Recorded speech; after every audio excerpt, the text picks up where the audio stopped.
A very good morning to you, everyone. Um, it gives me great pleasure to introduce this page, Africa Let's Engage. I thought it wise to do a recording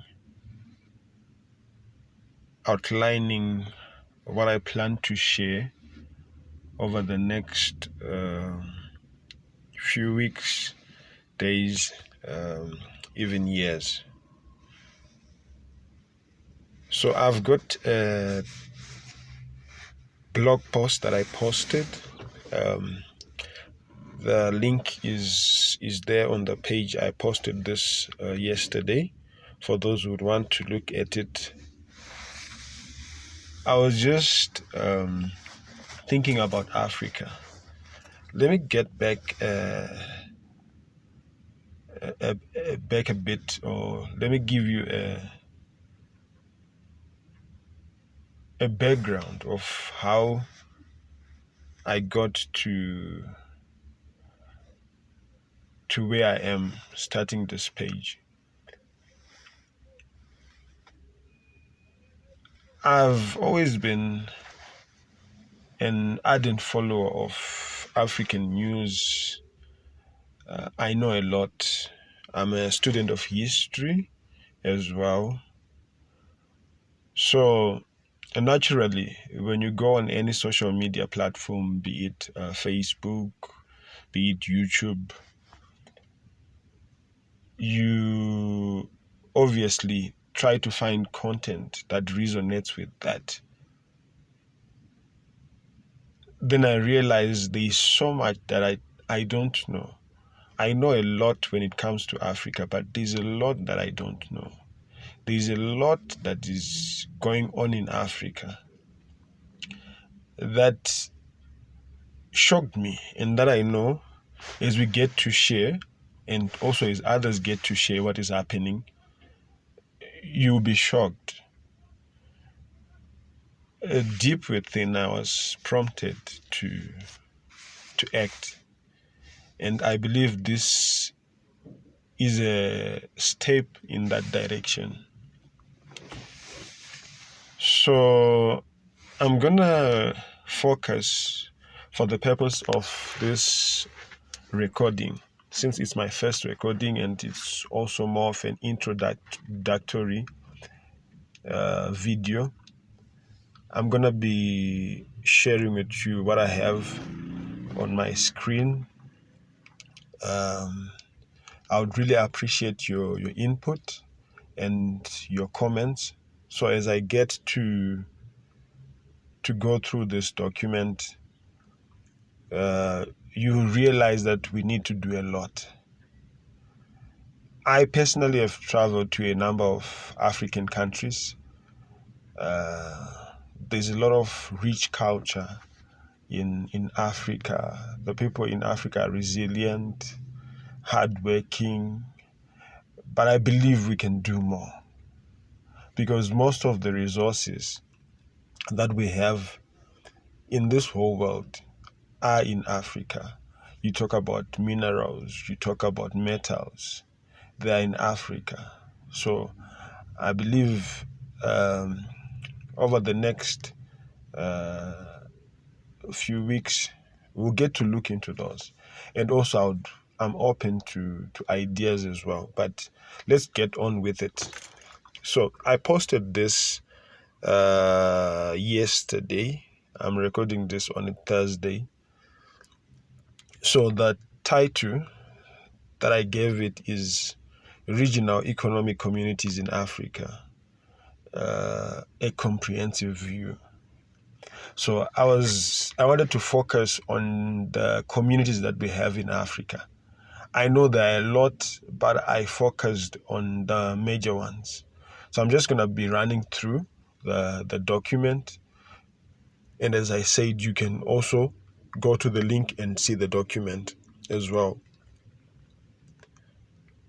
So Africa, a continent teeming with diversity, potential, is home to several regional economic communities that strive to promote economic integration, peace, and security within their regions. These communities have been instrumental in shaping Africa's economic and political landscape, achieving various degrees of success over the years.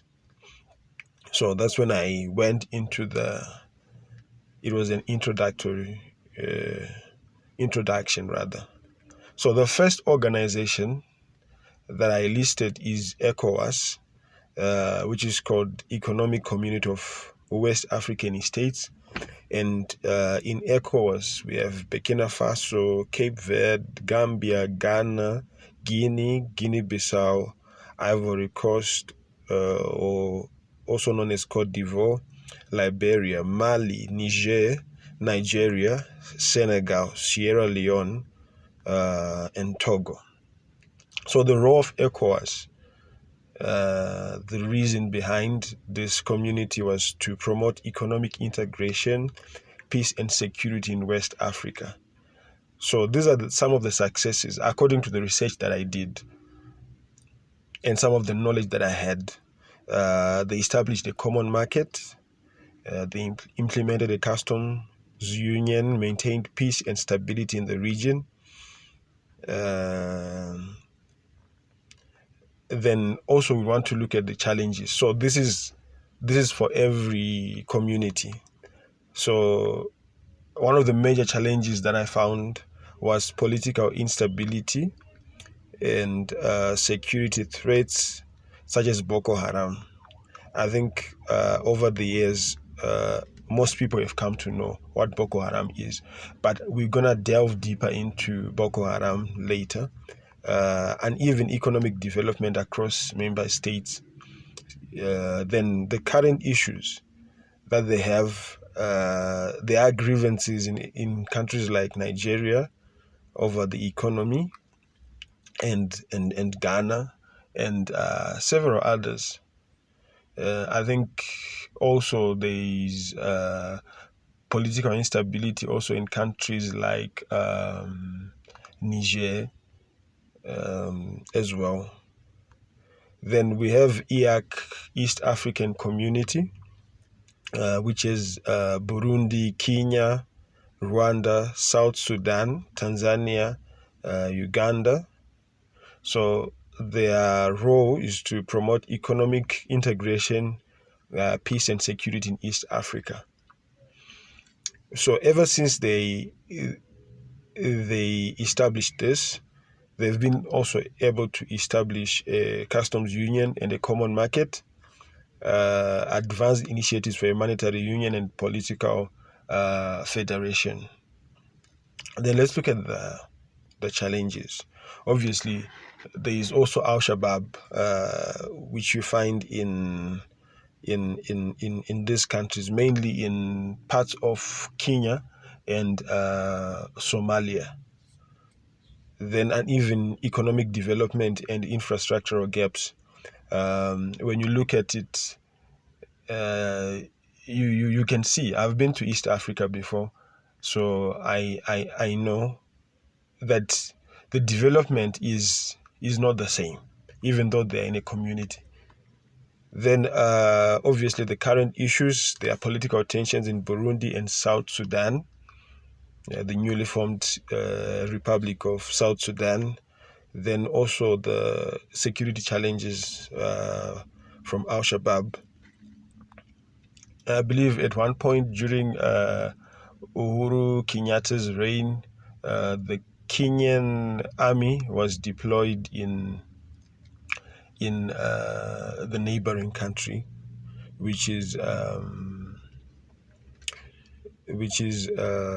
South Sudan. So is it South Sudan or Somalia? I stand corrected, but between those. Then thirdly, we have COMESA, which is the common market for Eastern and Southern Africa.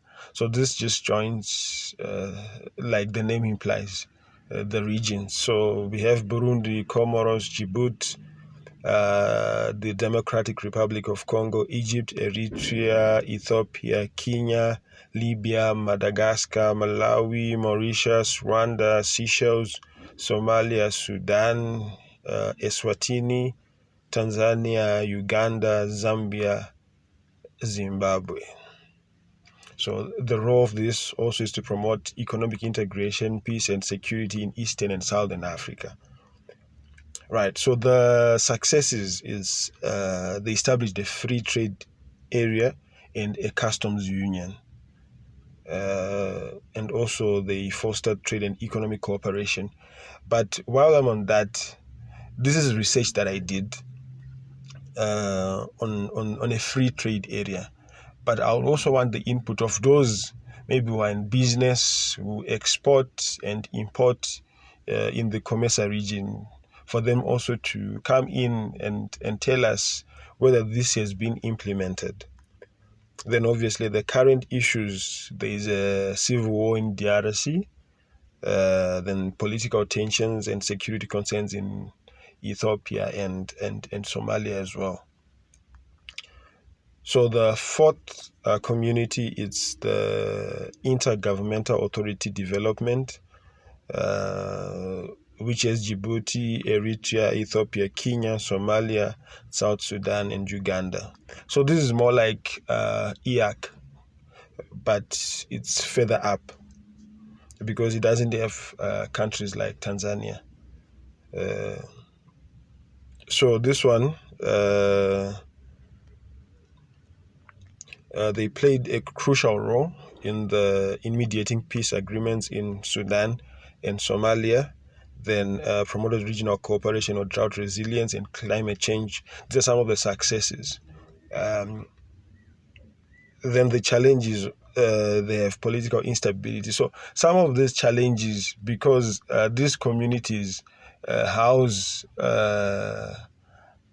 countries that belong to other communities, you'd find that they kind of overlap.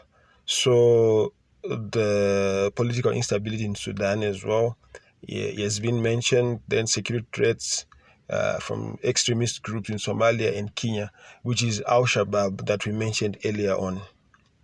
So the current issues, there is an ongoing civil war in Sudan, even though it's a new state, but it's not stable. Then political tensions in Ethiopia and Eritrea. So let's move on to number 5, the Economic Community of Central African States. So this has got countries like Angola, Burundi, Cameroon, Central African Republic, Chad, Congo, DRC, which is the Democratic Republic of Congo, Equatorial Guinea, Gabon, Sao Tome, and Principe. Some of these are small states.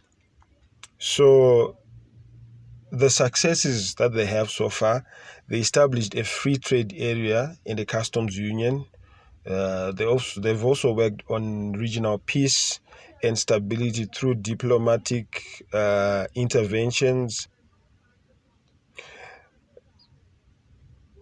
So they work towards the regional peace, stability through diplomatic interventions. So the challenges that they have is there's instability and conflicts in countries like Central African Republic. Boko Haram is also at play in Central Africa, especially in Chad that is closer to Nigeria. So the current issues is the ongoing civil war in Central African Republic, the tensions that we have in Democratic Republic of Congo, challenges like Boko Haram. Boko Haram is in Cameroon, Chad. I don't know how I skipped Nigeria, but it's also in Nigeria. So number 6, we have SADC, which is the Southern African Development Community, which has member states like Angola, Botswana, Comoros, the DRC, Eswatini, Lesotho, Madagascar, Mauritius, Mozambique, Namibia, South Africa, Tanzania, and Zimbabwe. So the main purpose of SADC is to promote sustainable and equitable economic growth and socio-economic development through deeper integration and good governance. So the successes, they established free trade area, advanced regional infrastructure projects and initiatives for energy security, promoted peace and security through organ on politics, defense and security. I know a bit more about SADC because I am originally from Zimbabwe. So I know a lot about SADC. So the challenges, economic disparities among member states. We'll talk more about it in the other videos that I'm going to share. And then political instability and conflicts in countries like Zimbabwe and Mozambique. Mozambique has not been stable for quite some time. It is actually considered not safe to travel by road from, say, Zimbabwe to Maputo, or from Johannesburg to Maputo, especially when you get to the Mozambican side. But in Zimbabwe, it's said to be political. There's been disputed elections over the past 20 years or so. Then there's need for further infrastructure development and regional integration. Then the current issues I've already mentioned about Zimbabwe, then insurgent violence in northern Mozambique, then balancing interests with regional integration goals. Those are some of the current issues. Then I'm going to look at the last organization that is in existence is the African Union, which was formed in 2002. It's a continental body that houses all the African states. So the main goals of the African Union, there's more like similar to the other ones, to promote economic integration, peace and security in Africa, and to represent continent's interests on the global stage. And then the successes: establish the African Continental Free Trade Area, which aims to create a single continental market. Implemented an Agenda 2063. This was popular when the late president of Zimbabwe, Robert Mugabe, was the chairperson of the African Union. The Agenda 2063, which is a strategic framework for socio-economic transformation of the continent. They intervened to maintain peace and stability in conflict regions through the African Standby Force. So you would find this standby force in countries like Mozambique, in countries like DRC, and so many others where there are conflicts in Africa.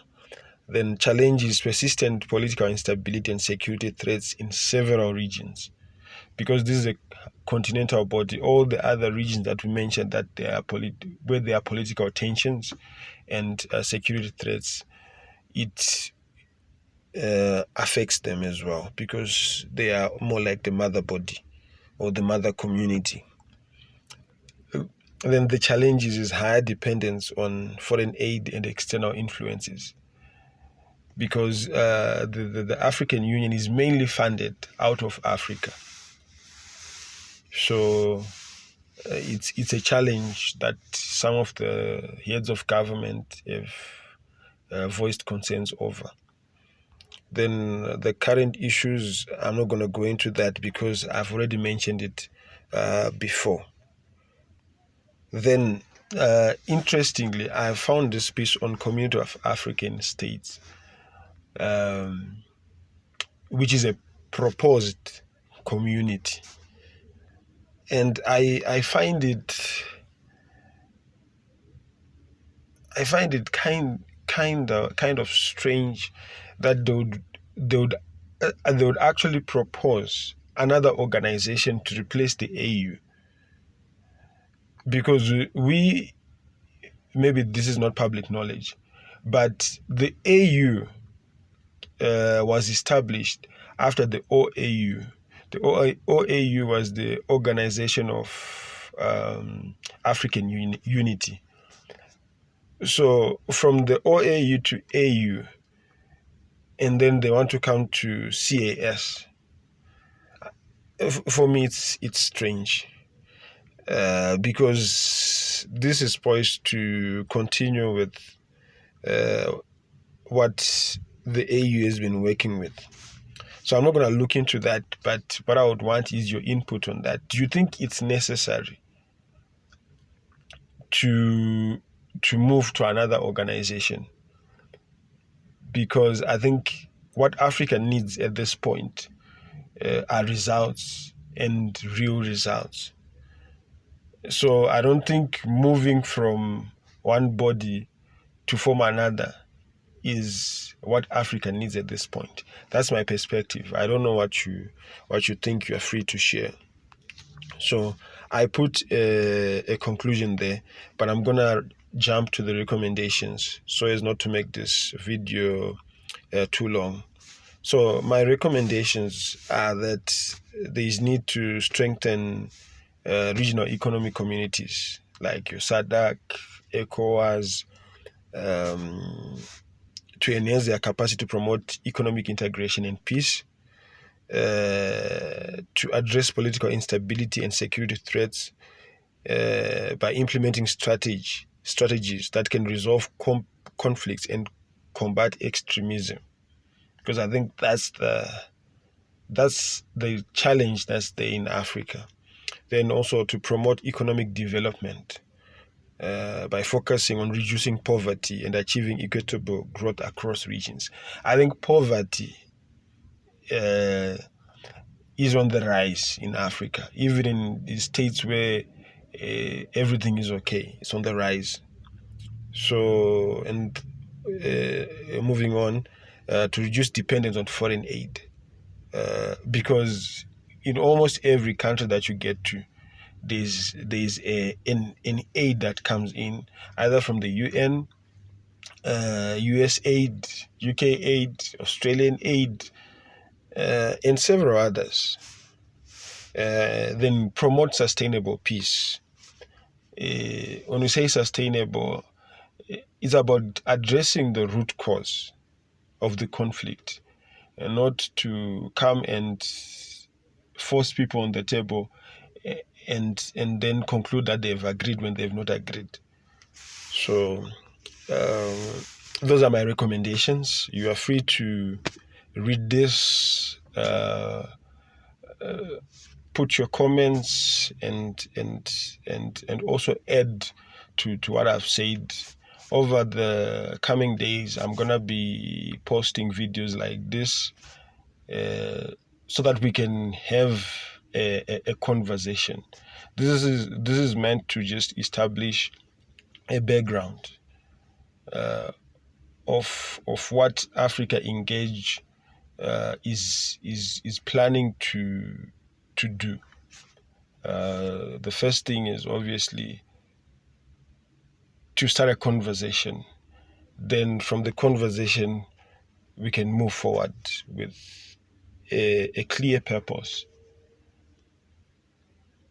Thank you for watching.